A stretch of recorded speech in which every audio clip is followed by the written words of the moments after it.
Όσον αφορά το κόστος κατασκευής ενός παθητικού κτηρίου, να αναφέρουμε ότι δεν είναι πάντα πιο ακριβό.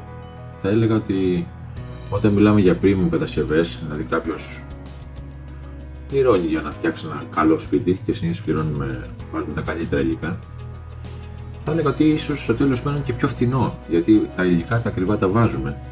Βάζουμε σειρώμενα κουφώματα τα ακριβά, χρωματιστά, με απόχρωση ξύλου, ψηλά, μήνυμα. Βάζουμε τις καλύτερες κουζίνες, καλύτερα πλακάκια, βάζουμε θερμοπρόσωπο πλέον όλοι βάζουμε ξυδεράτσα πλέον μόνωση.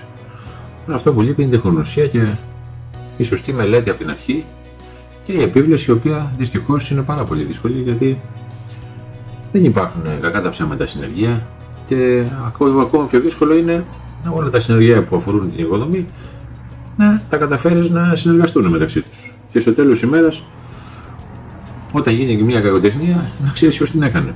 Γιατί ποτέ δεν φταίει κανένας. Μάλλον πάντα φταίει ο άλλος. Αυτό εξασφαλίζουμε εμείς στην ίντα, με τη modular εργοστασιακή κατασκευή. Μπορούμε να φτιάξουμε παθητικά κτίρια τα οποία στο τέλος της ημέρας είναι πιο φτηνά από μια δικιά σας συμβατική κατασκευή, καλή.